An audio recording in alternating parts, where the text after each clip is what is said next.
हरे कृष्णा। आप सभी को हिंदू नववर्ष गुड़ी पाड़वा की लाख लाख शुभकामनाएं। जानते हैं कि गुड़ी पाड़वा क्यों मनाया जाता है? उसके पीछे शास्त्रीय दृष्टिकोण क्या है? ज्योतिष ग्रंथ के अनुसार 3.5 शुभ मुहूर्त आते हैं। उसमें से एक मुख्य शुभ मुहूर्त है गुड़ी पाड़वा। गुड़ी पाड़वा के दिन से ही सारे शुभ कार्यक्रम का प्रारंभ होता है। गुड़ी जो प्रतीक है विजय की, नकारात्मक शक्ति के ऊपर सकारात्मक शक्ति का विजय। जिस घर में गुड़ी उभारी जाती है वो घर के लोग जो नकारात्मक आसुरी प्रवृत्ति है, जैसे काम, क्रोध, लोभ, मद, मत्सर, ऐसे नकारात्मक शक्ति से ऊपर उठ के उसमें सुख समृद्धि की शुरुआत हो। ये गुड़ी क्यों उभारी जाती है? उसके पीछे कुछ कहानी है। महाभारत में उपचर नाम के राजा को इंद्र ने एक काठी भेंट वस्तु में प्रदान की थी।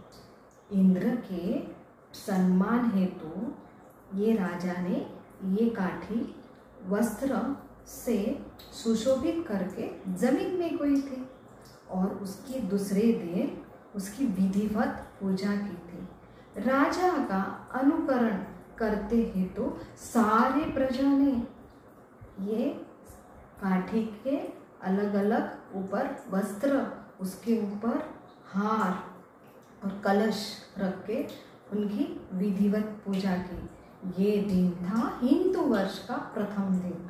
उससे ही गुड़ी पाड़वा का शुभारंभ हुआ। हमारे जो वैदिक तिथि है, सनातन धर्म के अलग अलग तिथि है, अलग अलग त्यौहार है, उसके पीछे हमेशा शास्त्रीय दृष्टिकोण रहता है। उसमें एक रहता है पूजा विधि और दूसरी रहता है पठन। पूजा विधि के हमेशा पीछे शास्त्रीय दृष्टिकोण रहता है। पूजा माने हम उसका आदर करके उसका सम्मान करें। विधि जो है कि हम कृतज्ञ रहें निसर्ग के प्रति और उसके प्रति आदान प्रदान करने के हेतु हम उनकी पूजा करते हैं। जैसे कि हमारे वैदिक और हमारे भारत संस्कृति में गंगा माँ को सिर्फ पानी नहीं, माँ का दर्जा दिया जाता है। धरती को सिर्फ ज़मीन नहीं, धरती माँ कहलाते हैं। और हम हमारे गाय को भी एक गौ माता का दर्जा देते हैं। ऐसी है हमारी वैदिक संस्कृति, जिसमें हम हमेशा सिर्फ जीवों के प्रति नहीं, अलग अलग चर, निचर और सारे ये निसर्ग के जो भाग है उनको एक निसर्ग का देन देख के उनके प्रति कृतज्ञ का भाव देखते हैं। उसमें हम व्यक्तित्व स्वरूप देखते हैं और उनकी कृतज्ञ का आदान प्रदान करने हेतु हम उनकी पूजा विधि करते हैं। और इसमें हमारा एक संबंध स्थापित होता है कृतज्ञ का। वही एक पॉजिटिविटी है जो वैदिक संस्कृति का मेन आधार है।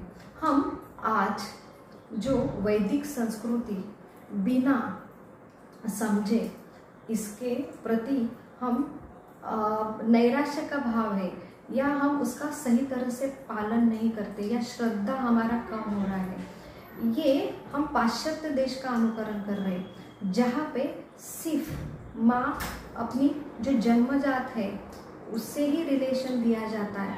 लेकिन हमारे वैदिक संस्कृति में हमें अलग अलग माँ से संबंध स्थापित किया जाता है। उससे हम आदान प्रदान करते हैं और हमारा हृदय का भावना का विकास हो, और ये हृदय से हम अलग अलग संबंध स्थापित करते हैं और इससे ही पॉजिटिविटी बढ़ती है। हमारा देखने का दृष्टिकोण, हमारे पास क्या है उसमें समाधान आता है और हम दूसरे के भी अच्छे अच्छे गुण देख के उनसे संबंध स्थापित करते हैं। ये है हमारे वैदिक संस्कृति तिथि का विधि विधान। तो क्या है गुड़ी?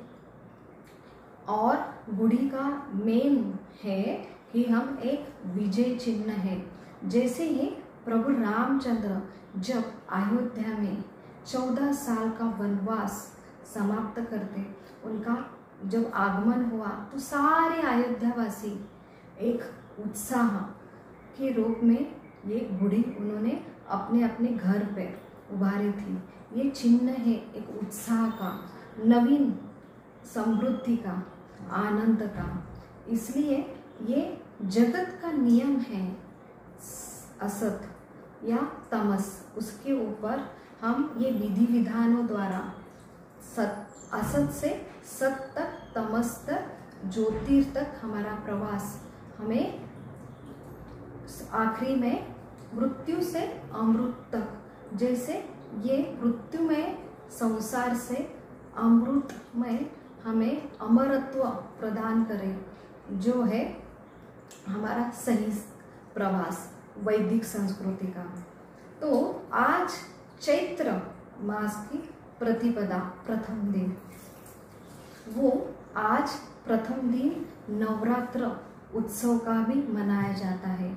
वैसे तो नवरात्र साल भर 4 बार मनाया जाता है, तो वो ये चैत्र नवरात्र है। उसके 9वें दिन नवमी का पूजन किया जाता है, जहाँ पे जो दुर्गा देवी है, महिषासुर नाम के राक्षस का वध करके वहाँ पे उन्होंने सारे जो आसुर वृत्ति है, जो नकारात्मक वृत्ति है, उसमें वो समाप्त करके सकारात्मक हमें ऊर्जा देती है। ये है प्रतीक नवरात्र का उत्सव का। तो आइए हम बड़े उत्साह से, धूमधाम से ये उत्सव मनाएं, जहाँ पे हमें एक सकारात्मक, उत्साह भरा ऊर्जा, कृतज्ञता और सही पॉजिटिविटी प्राप्त होती है। हरे कृष्णा।